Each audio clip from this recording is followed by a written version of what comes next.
Hello students, welcome you all at Lokesh Sir Unlimited Study Zone. Today we are going to proceed with the next lecture, next topic, that is application of Gauss theorem. Okay, so start करते हैं application of Gauss theorem. Gauss theorem का mainly use क्या है? Gauss theorem जो होता है वो किसी चार्ज या चार्ज डिस्ट्रीब्यूशन की वजह से आप उसमें क्या कैलकुलेट कर सकते हैं? Electric field intensity. Charge distribution की वजह से इलेक्ट्रिक फील्ड इंटेंसिटी आप कैलकुलेट कर सकते हैं। इसके पहले की क्लासेस में हमने चार्ज डिस्ट्रीब्यूशन पढ़ चुके हैं। There are 3 types of charge distribution. One is linear charge distribution that is denoted by lambda. Lambda की बात की जाए तो lambda is equals to q upon L. Okay, अगर एल लेंथ पर क्यू चार्ज आता है, if L length contains q charge then unit length contains q upon l.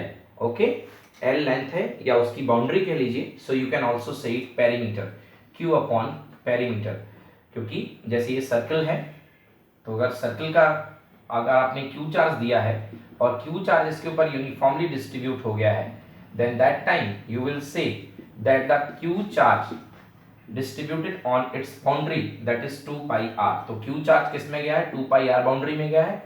तो यूनिट बाउंड्री में कितना गया है? सॉरी, इसको हमें रिवर्स करके लिखना पड़ेगा।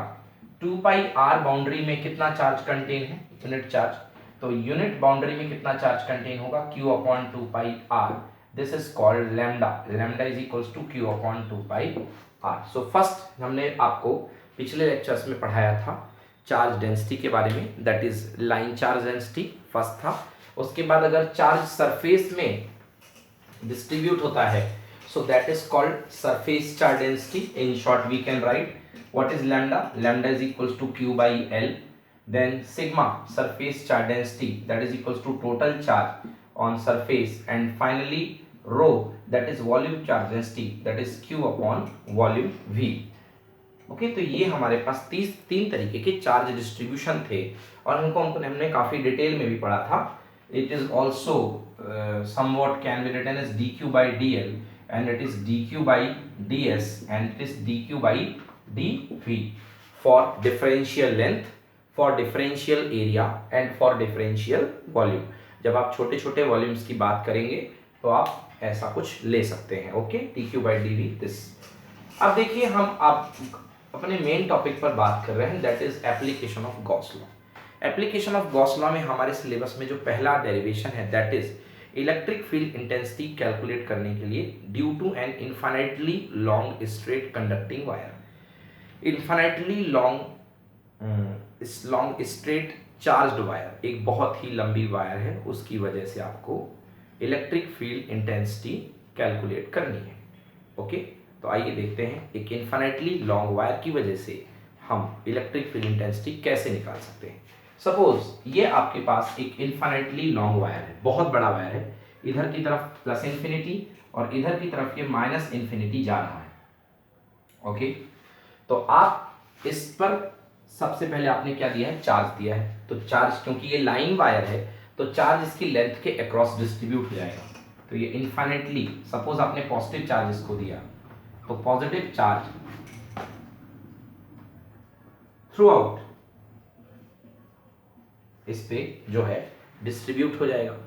अब आपको इस पॉजिटिव चार्ज के कारण इंटेंसिटी निकालनी है किसी भी पॉइंट पर। ओके, सपोज ये पॉइंट है, ये पॉइंट है। अब देखिए आपके पास ये पॉजिटिव चार्ज है, इसका सरफेस कैसा बनेगा? इसका एक आपको हाइपोथेटिकल सरफेस बनाना है कि इस चार्ज कॉम्बिनेशन की वजह से आपका जो सरफेस जाएगा, जो इलेक्ट्रिक फील्ड का एक आउटर जैकेट बनेगा, जो डेवलपमेंट होगा इलेक्ट्रिक फील्ड का, वो कैसा होगा? वही आपका कहलाएगा गॉसियन सरफेस। तो मैं इसके लिए थोड़ा रिलेट करता हूँ। जब आप एक बल्ब जलाते हैं तो देखो उसकी रोशनी जो होती है बल्ब के चारों तरफ, ऊपर नीचे आजू बाजू हर तरफ पहुँचती है। क्लियर है ना? बट जब आप एक ट्यूबलाइट जलाते हैं, मतलब बल्ब का जो स्फेरिक बनता है, जो सरफेस बनता है, दैट इज स्फेरिकल। मगर आप जब ट्यूबलाइट ग्लो करते हैं तो ट्यूबलाइट ग्लो करते हैं तो उसका सरफेस कैसा बनता है? सिलेंड्रिकल। उसका जो सरफेस बनता है, ट्यूबलाइट ये रखी हुई है तो इसके चारों तरफ इस तरीके से सरफेस जो होता है डेवलप होता है, दैट इज कॉल्ड, इसका आप गॉसियन सरफेस कहलाता है। तो आपको इस पॉइंट पर चाहिए, इस पॉइंट पर आपको चाहिए क्या, इलेक्ट्रिक फील्ड। कहीं भी ले लो पॉइंट, ऐसा नहीं कि आपको मैंने यही बोला तो आप यहीं ले लो, आप कहीं भी ले सकते हो। अब इस पॉइंट की डिस्टेंस मान लो यहां से है r, कितनी डिस्टेंस है r, ये पॉइंट है r डिस्टेंस पर। अब r डिस्टेंस पर आप क्या करिए, यहां पर एक सरफेस कंसीडर करिए। अभी थोड़ी सी लेंथ आप मान लो इसकी, फाइनाइट लेंथ मान लो ये है l, क्योंकि वैसे तो देखो इनफाइनाइट तक जा रहा है ना, तो आप इसको l ले लो, l ले लो, ओके, l ले लिया आपने। अब देखो यदि आप इसका सरफेस बनाएंगे तो आपका सरफेस कैसा बनेगा,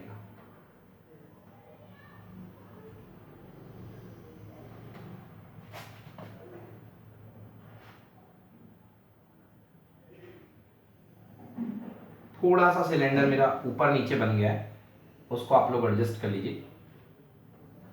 ये आपका गॉसियन सरफेस बन के तैयार हो गया, ओके।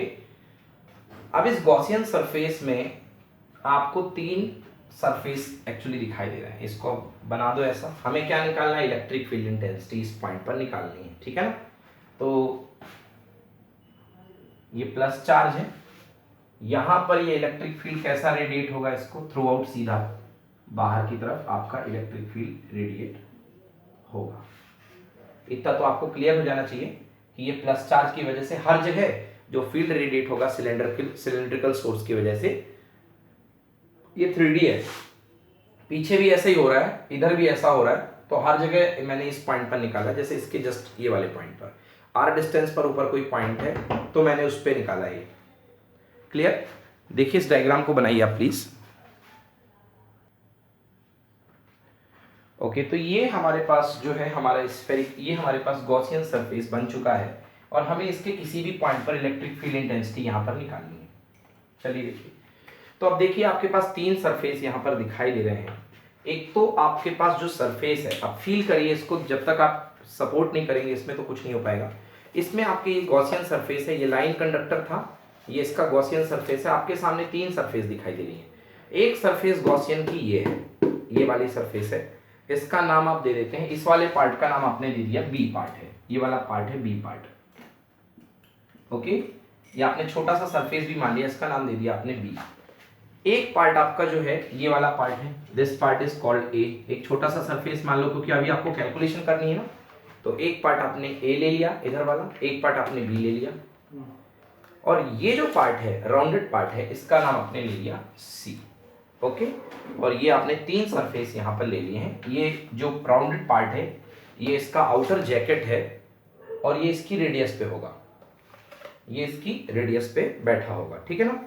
अब देखिए 3 सरफेस है आपके पास, surface A, this is surface A, surface B and surface C. एक सिलेंडर में 3 ही सरफेस हो सकती है, सरफेस ए, ये वाली ए है, ये वाली बी है और ये वाली सी है, क्लियर है। अब देखिए हमने कल क्या बताया था, गॉस लॉ क्या कहता है, गॉस लॉ कहता है कि टोटल इलेक्ट्रिक फ्लक्स ई, गॉस लॉ की हेल्प से total electric flux E, this is the integration of E dot ds, surface integration of ds, and this is equals to q by epsilon naught।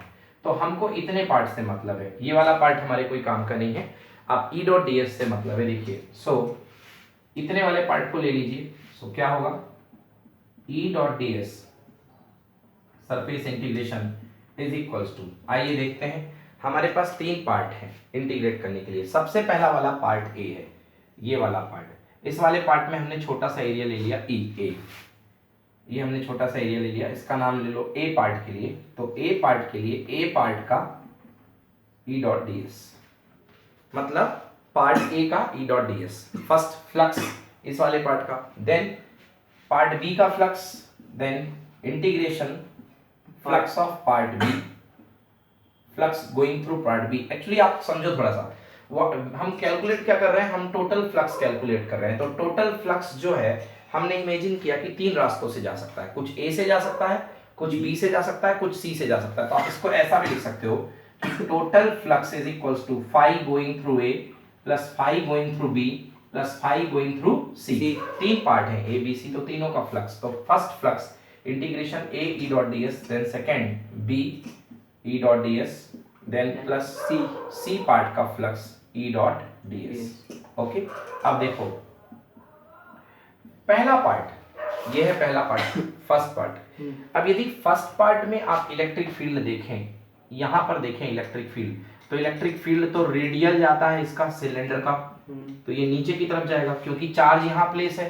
तो charge जैसे ये place था, तो इसका field कहाँ जाएगा, इस तरफ जाएगा, नीचे की तरफ जाएगा फील्ड। ओके, इस चार्ज की वजह से फील्ड यहाँ पर जाएगा। जैसे देखो इसका इधर की जो ओर जा रहा है, ऐसे इसका फील्ड इधर की ओर जाएगा। और यदि इसके हम सरफेस एरिया की बात कर लें, तो ये बाउंड्री ये है, सरफेस एरिया कहाँ होगा, ऑब्वियसली इस तरफ होगा सरफेस एरिया, ये ds।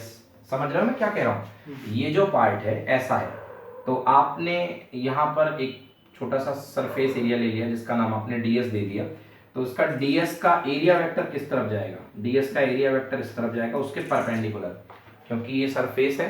देखो अभी सिलेंडर बनाया था हमने, ये सिलेंडर है, ये सिलेंडर की सरफेस है, ये सरफेस है। तो यदि इसका एरिया देखेंगे तो कहाँ जाता है, एरिया नॉर्मल, कल पढ़ाया था मैंने, एरिया नॉर्मल होता है, तो ये एरिया इसका नॉर्मल साइड में जाएगा। ओके, तो ये एरिया इसका ये चला गया, और इलेक्ट्रिक फील्ड कहाँ जा रहा है, नीचे की तरफ। तो भाई कुल मिलाकर के यहाँ पर एंगल कितना हो गया, जिसको आप ब्रेक करोगे तो मॉड डी एस cos 90, तो cos 90 की वजह से कितना हो गया, 0 again, then mod d s. B part में भी यही हाल है, यदि इस चार्ज की वजह से जितने भी चार्जेस हैं, आप इलेक्ट्रिक फील्ड देखोगे तो आइदर नीचे की तरफ जाएगा या ऊपर की तरफ जाएगा, दो ही रीजन है रेडिएट होने के। और ये वाला इसका एरिया किस तरफ जा रहा है, 90 डिग्री में, ये इसका एरिया वेक्टर किस तरफ है, 90 डिग्री में। सो E into D S into cos 90 plus mod of mod d S. Okay, अब देखिए ये आ गया सी वाला पार्ट, ये वाला सी वाला पार्ट आ गया। अब सी वाले पार्ट को आप देखिए, यहाँ पर ये जो राउंडेड पार्ट है जिसको कर्व्ड पार्ट बोलते हो, कर्व्ड पार्ट, इसको समझना पड़ेगा आपको एक फिर से वो एग्जांपल से। जैसे ये पेन है, ये कर्व्ड पार्ट की मैं बात कर रहा हूँ, तो इस कर्व्ड पार्ट का नॉर्मल कहाँ होगा, इस पॉइंट पर नॉर्मल ये होगा, इस पर ये होगा, इस पर ये होगा, इस पर ये होगा, तो हर तरफ इसका नॉर्मल जो है ऐसा जाएगा, जैसे रेडियस जाती ना वैसे इसका नॉर्मल सेट होगा। तो इस पॉइंट पर इसका नॉर्मल भी कहाँ जाएगा, ऊपर की तरफ, ये जाएगा ऊपर की तरफ नॉर्मल, इसका जो नॉर्मल जाएगा नॉर्मल वेक्टर वो भी ऊपर की तरफ जाएगा। तो देखा जाए तो E और ds के बीच का एंगल कितने डिग्री हो गया यहाँ पर, 0 degree. So this is cos 0 degree. Okay, so solve करते हैं इसको हम आगे। देखो तो मतलब इस पार्ट से कोई फ्लक्स निकलेगा क्या, फर्स्ट पार्ट से, नो 0। सेकेंड, इधर से कोई फ्लक्स नहीं निकलेगा, 0।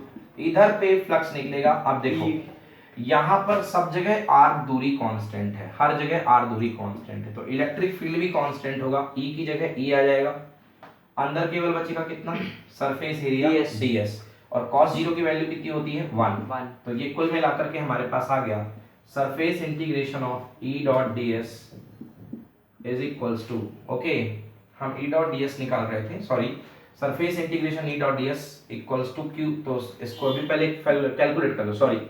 तो E हो गया into ds, what is ds, ds is the surface area इसका, तो हमने L लेंथ ली है यहाँ से यहाँ तक, तो इसका सरफेस एरिया यदि L लेंथ का सिलेंडर हो तो L लेंथ के सिलेंडर का सरफेस एरिया क्या होता है, 2 पाई आर एल, तो E into 2 pi R L, this is equals to what, this is equals to total flux, total E dot ds, and the value of E dot ds is equals to q by epsilon naught. तो कुल मिलाकर के ये आपके पास total alpha, ये आ गया आपके not alpha, q by epsilon not, क्योंकि ये आपके पास E डॉट ds आया है इतना, और E डॉट ds किसके इक्वल होता है, q अपॉन एप्सिलॉन नॉट के, so you can compare it with q upon epsilon not. Okay, so इसको आप लिख सकते हैं, ये पलट के लिखिए इसको, अच्छा लगेगा, E into 2 pi R L is equals to q by epsilon naught. अब आपको E की वैल्यू चाहिए तो सिस्टम को पूरा का पूरा नीचे भेज दीजिए इसको। ओके, ये मैं रफ कर रहा हूँ, देखिए।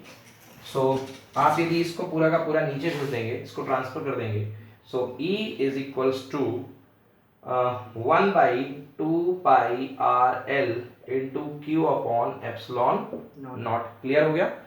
Q upon epsilon naught. So you can write it 1 by देखो बच्चों यहाँ पे यदि आप इसको लिखें Q upon L, इसको थोड़ा सा अच्छे से समझाइए, बनाइए 1 upon 2 pi epsilon naught. 2 pi epsilon naught को आपने साथ में ले लिया, 2 pi और epsilon naught को आपने क्या ले लिया साथ में. Okay 1 upon 2 pi epsilon naught into Q upon L. Q upon L भी ले लिया, 1 upon 2 pi epsilon naught into Q upon L. केवल बच गया क्या 1 by R. क्या बच गया 1 by R. Okay so this is, ये एक तरीका हो गया इसको लिखने का. यहां से फिर से देखेंगे E is equals to 1 के नीचे जाएगा 2 pi RL into Q upon epsilon naught. Q upon L को आपने साथ में ले लिया. अब Q upon L को आपने साथ में क्यों लिया, क्योंकि L लेंथ का वायर है और L लेंथ के वायर पे आपने Q चार्ज दिया है, तो यूनिट लेंथ पे कितना चार्ज जाएगा Q by L. This is called lambda. This is called lambda. तो अब यहाँ Q upon L की जगह पे आप लैम्डा रिप्लेस करिए. सो E is equals to 1 by 2 pi epsilon naught into lambda Q upon L की जगह अपॉन कितना R. So this is your final derivation at electric field at any point due to straight charge conductor. straight line, straight charge के कारण, infinite length के कारण जो अपने पास आएगा इलेक्ट्रिक फील्ड किसी भी पॉइंट पर, that is equals to E equals to 2 pi epsilon naught lambda by R. और यदि मैं बात करूं इसके वेक्टर फॉर्म की, तो आपको साफ साफ दिख रहा है इसका जो वेक्टर फॉर्म जा रहा है in the direction of R cap जा रहा है, नॉर्मल जा रहा है आर कैप की डायरेक्शन में. तो यदि इसके वेक्टर फॉर्म की बात करूं, सो आप वेक्टर फॉर्म भी लिख सकते हैं E vector is equals to 1 by 2 pi epsilon naught lambda by R. और वेक्टर क्या होगी इसकी आर कैप, बिकॉज ये रेडियस की डायरेक्शन में ओरिएंटेड हो रहा है. देखो ऊपर जो बना था ये रेडियस डायरेक्शन में जा रहा था, तो you can write it here R cap. Okay clear हुआ. तो ये इलेक्ट्रिक फील्ड हो गया आपके पास स्ट्रेट कंडक्टर के कारण. आपको क्या समझ में आ रहा है यहाँ पे, देखिए इससे बात करेंगे मैं मैग्नीट्यूड से. इलेक्ट्रिक फील्ड का जो मैग्नीट्यूड है that is inversely proportional to R. अगर आप जितनी ज्यादा डिस्टेंस बढ़ाएंगे स्ट्रेट कंडक्टर से, जितनी ज्यादा स्ट्रेट कंडक्टर से डिस्टेंस बढ़ाएंगे, तो आप आर बढ़ाने से आपका मैग्नीट्यूड उतना ही कम होगा. ओके तो यदि मैं आर और आर रेडियस और इलेक्ट्रिक फील्ड की इंटेंसिटी मैग्नीट्यूड में ग्राफ खींचो, तो आर बढ़ेगा तो ई कम होगा. इस तरीके से ग्राफ आएगा बिटवीन ई एंड आर. ई और आर के बीच में ऐसा ग्राफ आएगा. I hope it is clear for you all. Okay so ये डेरिवेशन वेरी इंपॉर्टेंट है, वेक्टर फॉर्म में आपने देख लिया. Okay so the direction of the electric field intensity is radially outward. यहाँ पर जो डायरेक्शन होगी always it is radially outward from the positive line charge. और अगर आप यदि निगेटिव लाइन चार्ज हो जाएंगे तो यहाँ पर ये डायरेक्टली इनवर्ट हो जाएगी. ओके तो आपने देखा कि the electric field intensity is independent of the size of the Gaussian surface. यहाँ पर कहीं भी गॉसियन सरफेस की साइज का टर्म नहीं आ रहा है. ओके आपने देखा यहाँ पे इलेक्ट्रिक फील्ड जो हमारा रिलेशन डेवलप हुआ है, the electric field intensity is independent of the size of the Gaussian surface constructed. It depends only कि आपका जो पॉइंट ऑफ कंसिडरेशन है वो आपके सोर्स लाइन से कितना दूर है, मतलब आपकी डिस्टेंस पर डिपेंड कर रहा है कि वो डिस्टेंस कितना दूर है आपकी सोर्स लाइन से. That is Gaussian surface should contain the point of consideration. उस पॉइंट को आप कंसिडर करोगे. That's it enough. जितना मैंने आपको इसमें बता दिया वो बहुत है, इतना इसको कर लीजिए आप. Okay so kindly right it, इसको नोट करिए अच्छे से, फिर हम नेक्स्ट डेरिवेशन पे चलते हैं.